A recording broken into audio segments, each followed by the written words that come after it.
pagi yang indah. Cuy, selalu ada aja hal yang bisa kita syukuri di setiap harinya. Dan itu bener, ya gue bisa buktiin. Kalau misalnya lu semua nanya ke gue apa yang gue syukuri hari ini, simple. Topik ngopi kali ini itu tidak ngomongin pemerintah. Akhirnya dikasih libur untuk tidak ngomongin soal kebijakan pemerintah yang kadang anomali. Well, tapi itu bukan berarti pembahasan kali ini tidak seru dibanding kalau misalnya kita ngomongin soal politik. Gue bakal kasih tau ke lu semua 3 hal random yang gue temukan di internet. Yang ini tentu saja berasal dari kerandoman netizen Indonesia juga gitu. Ini udah lucu-lucu banget tapi terus aja dizolimi gitu ya. Sama siapa bang? Jangan nanya lagi. Oke, selamat datang nih ngobrolin persoalan Indonesia bersama gue, your favorite Uncle Omre. Ini saking randomnya, pembahasan kayak ini gue dapet dari 3 profesi yang berbeda. Yang satu dari profesi yang biasanya ngurusin soal nikah ya, atau KUA di TikTok. Yang kedua ini curhatan guru ya, yang concerning tapi ini rame banget di threads. Sampai 7,7 ribu orang yang udah nge-likes. Dan yang ketiga ini curhatan dari dokter psikolog, yaitu dokter Danang. Ya, tapi sebelum kita terjun ke sini, kita bakal langsung aja masuk ke dalam pembahasan yang pertama. Lu tahu KUA Saguling? Gue juga enggak sebenarnya. Tapi setelah gue cari tahu pembahasannya, ya ternyata KUA Saguling termasuk salah satu akun kantor urusan agama yang ngasih tahu ke orang-orang betapa mudahnya, instannya dan cepatnya lu untuk ngurusin nikah gitu ya. Langsung kalau misalkan ke KUA. Jadi netizen ya, Gen Z, milenial itu nggak perlu takut kalau misalkan pengen nikah ribet harus ngurusin apapun gitu ya.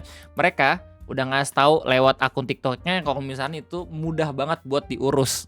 Nah, salah satu video di akunnya itu viral. Saking viralnya itu sampai di like sama 151,6 ribu pengguna TikTok. Video itu cuman sekedar foto pengurus KUA-nya. Terus ditambahin caption, dengan kerendahan hati, saya memohon dengan amat sangat buat Gen Z dan milenial, apa susahnya kalian bekerja sama buat daftar ke KUA. Kalau misalkan kagak ada yang bisa diajak kerja sama ya gimana, Pak? Yang lucu dan bikin ini ramenya bukan videonya doang, tapi kolom komentarnya. Ada satu komentar dari akun namanya Kak Intan. Dia secara impulsif langsung balas, Gen Z sukanya living together tanpa adanya buku-buku hijau itu, Pak. Gara-gara komentar kayak gini, itu langsung diserbu sama 3.000 akun. Dan dibalas sama admin ya dengan bilang, istighfar Intan. Dibalas lagi Stefani, Intan nikah kalau digerebek warga, Pak. Coklat Cadbury, kamu ya Steph, cepet gerebek Intan, Pak, KUA, Pak. Malah nge-spill teman satu angkatannya, Dem. Ya buat lo semua yang lupa, Gen Z itu ada di rentang umur berapa ya, antara di tahun 97 itu berarti udah berapa tuh, 19 tahun sampai 20-an ya, 20-an 9 tahun. Karena gue udah umurnya 31 di 95 ya, berarti ya 29 tahunan lah. Men, 2-3 tahun adik kelas gua ya, yang umurnya udah di bawah udah bisa nikah sekarang, gokil. Nah, yang lucunya lagi adalah gak cuma komentar dari Intan, tapi orang-orang di kolom komentar yang curhat kalau misalkan gak bisa diajak kerja sama. Gak ada soalnya yang bisa diajak kerja sama. Bahkan ada yang flexing, Pak, mending paspor gak sih biar kita bisa jalan. Tapi gini guys, kita harus apresiasi konten dari KUA ini. Soalnya apa? Soalnya ini ngebuat Gen Z dan juga milenial Gen Z lebih pede lagi ya kalau misalnya pengen nikah. Soalnya ya petugasnya sudah seramah ini dengan ngebuat konten-konten yang ngebuat mereka tuh kayak seakan-akan dekat sama mereka gitu. Meskipun sebenarnya dari opini pribadi sih ya, ini nggak harus dipromosin juga. Soalnya untuk sebagian agama, nikah itu jelas ya ada suatu kewajiban kalau misalnya lu mampu secara finansial, terus secara mental juga. Oke, kita bakal lihat dulu komentar yang lain, ini makin kocak lagi. Dari akun TikTok yang lain, Gen Z sukanya buku yang ini, Pak. Asik. Paspor coy. Kapan ya? When ya? Nona, makanya Sabtu buka. Senin Jumat Gen Z sibuk kerja. Lah emang iya ya, KUA Sabtu libur. Coba KUA Bogor. Oh iya, Sabtu tutup, ngikutin hari kerja PNS. Tapi gini guys ya, kalau misalnya ngomongin soal cerita KUA, ini menarik banget. Kan gue udah nikah ya. Flexing bang, kagak. Gue cuman ngasih tau realita doang. Jadi kan biasanya lu kalau misalnya nikah itu harus daftar di KUA masing-masing, yang pihak cewek sama pihak cowok. Nah, KUA gue tuh termasuk KUA yang lumayan ribet lah. Ya sementara KUA Ibu Negara itu termasuk yang bener-bener kayak KUA Saguling sepertinya, yang satu bisa langsung diurus cepet gitu. Soalnya Ibu Negara kan single parent, dan kebetulan gue pun harus nyari mertua gue dulu dari ayah kan, tapi nggak bisa gitu gue temuin. Pokoknya kalau misalnya itu agak sedikit kolot, KUA-nya kan ribet tuh, harus kemana-kemana dulu ya nggak sih. Tapi dari KUA Bogor Barat kalau nggak salah ya pokoknya di daerah Yasmin gitu, jadi makin mempermudah kita. Kita pun jadi kayak wah seneng banget gitu, soalnya pengen niat baik terus disambut juga dengan hal yang baik gitu. Jadi men, lu kalau misalkan dapat kantor KUA yang sesuportif ini ya, harusnya benar-benar bersyukur gitu loh. Soalnya ada juga beberapa KUA yang agak sedikit ribet ya. Rasa Ramen Pengadilan Agama Pak, nggak pernah iklan juga beliau. Set Dina, maaf Pak, aku balikin lagi ke kantor sebelah, soalnya nggak worth it one day lah ya. No, worth it atau nggak worth it masalah nikah tuh sebenarnya gimana caranya lu bisa ngehandle kerjasama antara lu dan juga pasangan lu. Orang-orang banyak yang bilang kalau misalnya setelah nikah lu udah nggak bisa menggapai cita-cita, padahal mah keliru. Buat gue pribadi, justru gue setelah nikah ini mengenal bagaimana tanggung jawab dan mengenal bagaimana manajemen waktu lebih efisien gitu dimana ketika gue sendirian ya. Dan ini tinggal perkara bagaimana lu sama keluarga lu bisa memahami satu sama lain aja sih. Lu dan pasangan lu simpelnya tuh sama-sama saling ngerti cuy. Jadi lu ngerti kelemahan dan juga kelebihan dari pasangan lu, dan pasangan lu pun ngerti bagaimana kelemahan dan juga kelebihan dari diri lu sendiri. Kalau misal lu berdua udah bisa menemukan momen itu ya dalam pernikahan, gue yakin nikah itu bukan hambatan untuk menggapai cita-cita. Asik. So bener lu Rey. Sorry guys, bukan maksud menggurui ya, baru 2-3 tahun nikah gue juga. Ini mah cuma sekedar ngasih pengalaman dikit-dikit aja.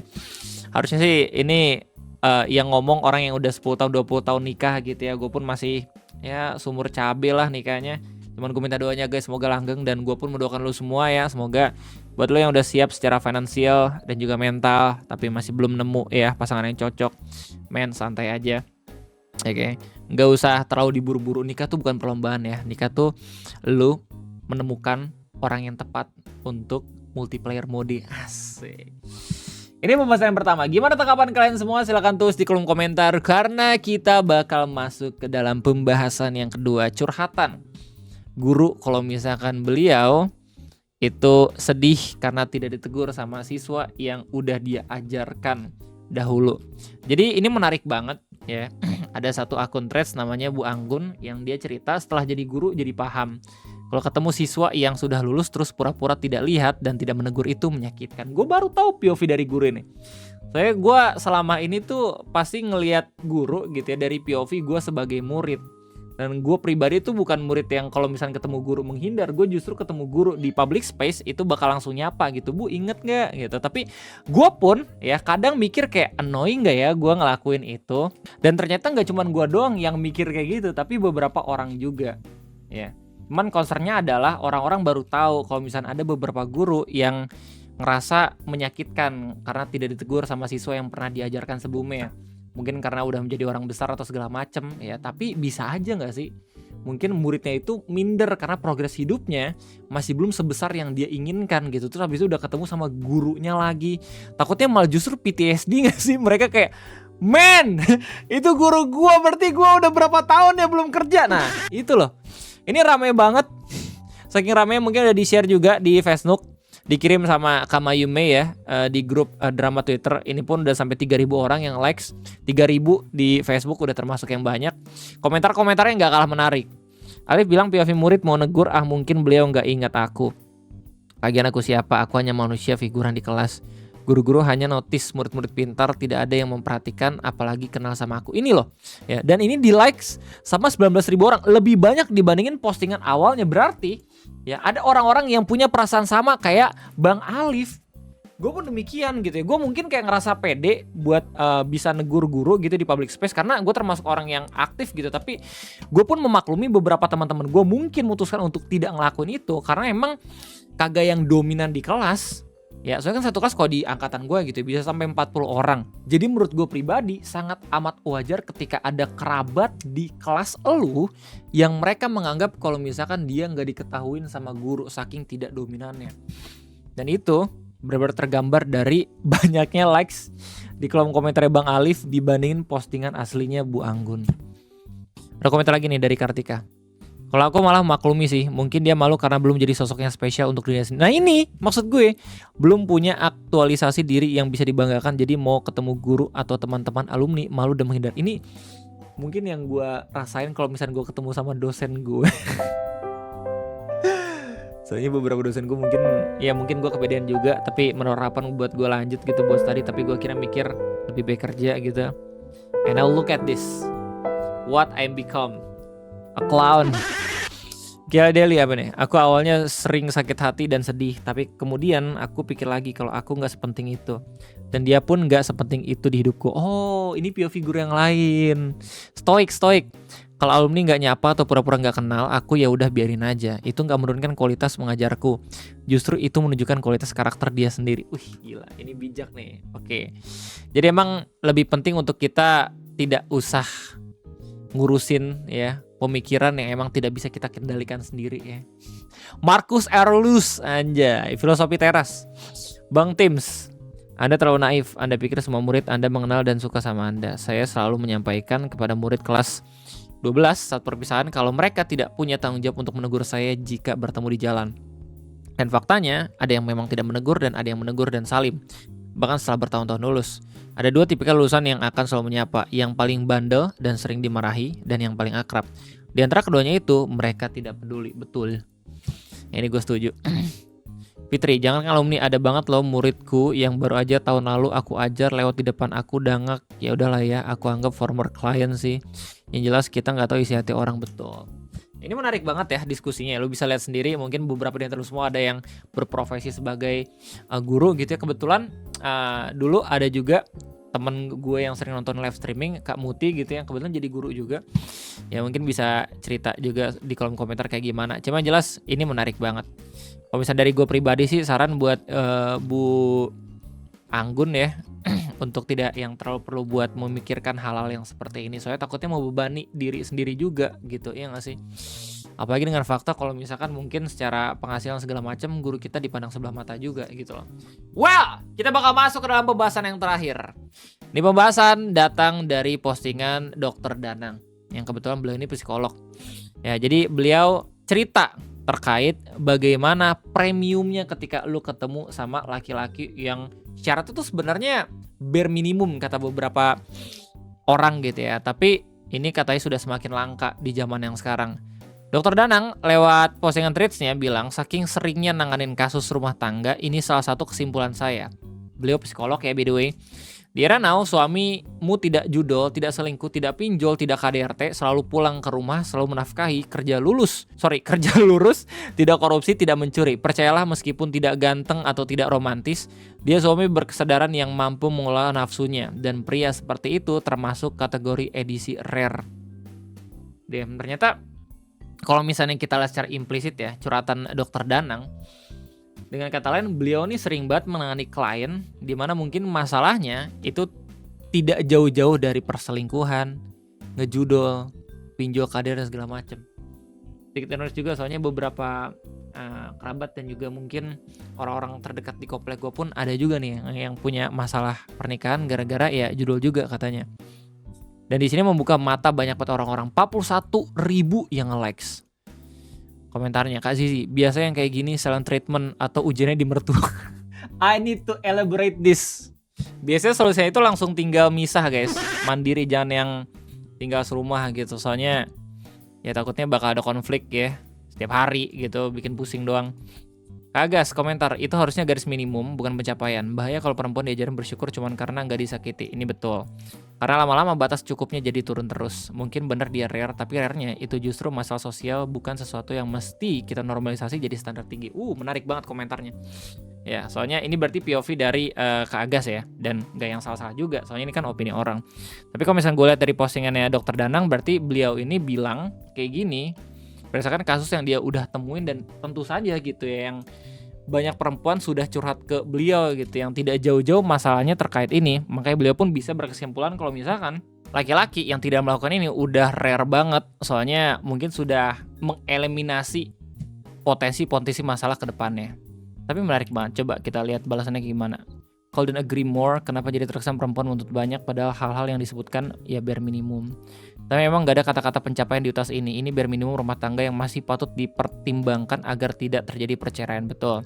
Nah masalahnya zaman sekarang yang bare minimum ini aja udah rare ya. Sebobrok itu kah sekarang? Susah nyari pasangan yang seperti ini. Belum lagi nanti ada masalah baru, kondisi ekonomi lah, apalah men. Takoyaki 91, kamu sendiri udah amalkan bare minimum istri belum? Menjaga diri dengan lawan jenis, berpakaian sopan dan tertutup keluar rumah. Hormati pada suami, tidak meninggalkan suara saat bicara, punya skill rumah tangga seperti masak, mengurus rumah, anak dan lain-lain, punya sifat keibuan. Aku juga sama perempuan, by the way. Perempuan ini sering nuntut macam-macam ke laki-laki padahal dirinya sendiri gimana di depan cermin. Ya, jadi emang harus saling menghargai satu sama lain ya. Bukan untuk menyudutkan laki-laki perempuan, tapi hanya ingin ngasih tau fakta yang bisa kita lihat secara implisit dari Dokter Danang. Tambahan ya, Dok tidak merokok, cuman kaos oblongan. Hobinya ngoprek mesin motor, mobil jadul, hobinya nyapu daun. Waduh, ini mah based on true story ini. Experience pribadi jir, yang kayak gini biasa dapat bini yang tak memanfaatkan. Balance. It should be. Buat yang komen ini bare minimum ya, berarti ini juga bare minimum buat kita sebagai istri. Bisa masang buat buset, ini yang komentar kebanyakan perempuan loh. Bahkan yang mungkin kontradiktif dengan orang-orang yang bilang ini bare minimum ya, ini juga perempuan anjir. Gokil. Ya, intinya begitulah kira-kira 3 topik pada video ngopi kesempatan kali ini. Seru banget ya, alhamdulillah. Ini justru bisa membuat otak kita makin terasah dengan diskusi-diskusi yang nggak perlu diperdebatkan terus-terusan sampai berantem di kolom komentar. Ini cuma sekedar ngelihat opini orang-orang bagaimana hal-hal yang sedang ramai ya. Oke, terkait nikah, terkait masalah hormat nggak hormat guru, dan yang terakhir soal ya pernikahan lagi. Gimana tanggapannya sekian terus di kolom komentar. Gua rasa cukup sekian. Sampai jumpa lagi nanti di next video ngopi. Gue diri. Bye bye.